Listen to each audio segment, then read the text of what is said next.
বেশ কয়েকটি রাজনৈতিক দলের সঙ্গে প্রধান উপদেষ্টার বৈঠক চলছে। বৈঠকের সবশেষ জানাতে রাজধানীর হেয়ার রোডে ফরেন সার্ভিস একাডেমি থেকে যুক্ত হচ্ছেন সহকর্মী বেলায়েত হোসাইন।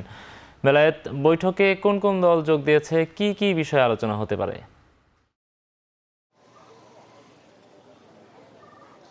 নোমান, এই বৈঠকটি মূলত বাংলাদেশের ভবিষ্যৎ রাজনীতি কোন দিকে যাবে, ভারতের সঙ্গে বাংলাদেশের পররাষ্ট্র নীতি কি হবে, এই সব বিষয় নিয়ে বৈঠকটি ডাকা হয়েছে। বৈঠকটি প্রায় 1 ঘন্টা ধরে চলছে। কিছুক্ষণ আগে প্রধান উপদেষ্টা তার উদ্বোধনী বক্তব্য দিয়েছেন। আমরা বৈঠক সূত্রে জেনেছি রাজনৈতিক দলগুলোর কাছ থেকে তিনি এই যে দেশের যে সাম্প্রতিক যে ঘটনাবলী আছে এই বিষয়গুলোতে রাজনৈতিক দলগুলোর কাছ থেকে মতামত চাইবেন। বিশেষ করে দেশের সার্বভৌমত্বের ইস্যুতে একটি জাতীয় ঐক্য গড়ে তোলার জন্য রাজনৈতিক দলগুলোকে তিনি একই প্ল্যাটফর্মে এনে এই বৈঠকটি করছেন। বাংলাদেশের ইতিহাসে বলা যায় এটি অন্যতম একটি মাইলফলক এই বৈঠকটি, কারণ এর আগে এভাবে সর্বদলীয় বৈঠক অনুষ্ঠিত হওয়ার ঘটনা খুবই কম। তো সে কারণে এই বৈঠকটি অনেক গুরুত্ব রাখে। বিশেষ করে 5ই আগস্টের পর যে প্রেক্ষাপটগুলো আমরা দেখেছি, নানাভাবে দেশের আইনশৃঙ্খলা পরিস্থিতির অবনতি সহ যে নানা ইস্যু ছিল, সেই প্রত্যেকটি ইস্যু নিয়ে আজকের এই বৈঠকে আলোচনা হতে পারে। আর সবচেয়ে উল্লেখযোগ্য যে বিষয়টি নিয়ে আলোচনা হবে সেটি হচ্ছে বাংলাদেশকে নিয়ে যে ভারতীয় মিডিয়ায় যে অপপ্রচার এবং সর্বশেষ যে বাংলাদেশের সহকারী হাইকমিশনে যে হামলার ঘটনা ঘটেছে, এবং এই পুরো পরিস্থিতিটা নিয়ে বাংলাদেশ এটার কিভাবে জবাব দিবে, কিভাবে কূটনৈতিকভাবে এগিয়ে যাবে, এই সার্বিক বিষয়গুলো নিয়ে আজকের এই বৈঠকে আলোচনা হবে। এবং ভবিষ্যৎ বাংলাদেশের রাজনৈতিক সমঝোতা কোন জায়গায় গিয়ে দাঁড়াবে, নির্বাচনের রোডম্যাপ কী হবে, নানা বিষয়ে এই বৈঠকে আলোচনা হবে।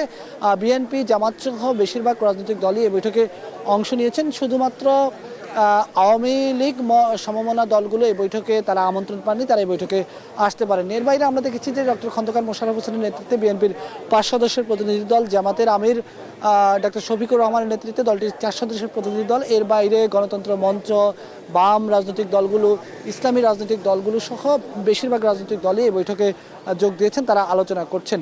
এই যে সর্বদলীয় বৈঠকের যে ডাক দিয়েছেন প্রধান উপদেষ্টা, এই বৈঠকের 3টি অংশ আমরা বলতে পারি সর্বদলীয় বৈঠকের।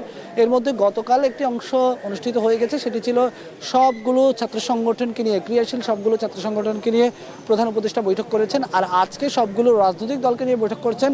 আগামীকাল সকল ধর্মীয় সম্প্রদায়ের নেতাদের সঙ্গে বৈঠক করবেন প্রধান উপদেষ্টা। এই বৈঠকে মূলত বাংলাদেশের যেই বর্তমান পরিস্থিতি, সংখ্যালঘুদের নিয়ে যে কথাগুলো উঠছে, হিন্দু সম্প্রদায় নিয়ে যে কথাগুলো উঠছে, বাংলাদেশের আইনশৃঙ্খলা পরিস্থিতি নিয়ে যে কথাগুলো উঠছে, ভারতের সঙ্গে বাংলাদেশের যেই সম্পর্কে টানাপোড়েন নিয়ে যে কথাগুলো উঠছে, এই সার্বিক বিষয়ে এই মুহূর্তে বাংলাদেশ কোন দিকে এগিয়ে যাবে, বাংলাদেশের গন্তব্য কী হবে, বাংলাদেশের রাজনৈতিক গন্তব্য কী হবে, বাংলাদেশের ক্ষমতাকেন্দ্রিক রাজনৈতিক গন্তব্য কী হবে, সব আলোচনায় এই বৈঠকে হবে। বৈঠকের পর আমরা আসলে জানতে পারবো যে সার্বিকভাবে কী আলোচনা করেছে রাজনৈতিক দলগুলো। এই ছিল আমার কাছে সর্বদলীয় বৈঠকের সবশেষ খবর। প্রধান উপদেষ্টার সঙ্গে রাজনৈতিক দলগুলোর যে বৈঠক চলছে তার সবশেষ জানাচ্ছিলেন সহকর্মী বেলায়েত হোসাইন। চলে যাচ্ছে পরের খবরে।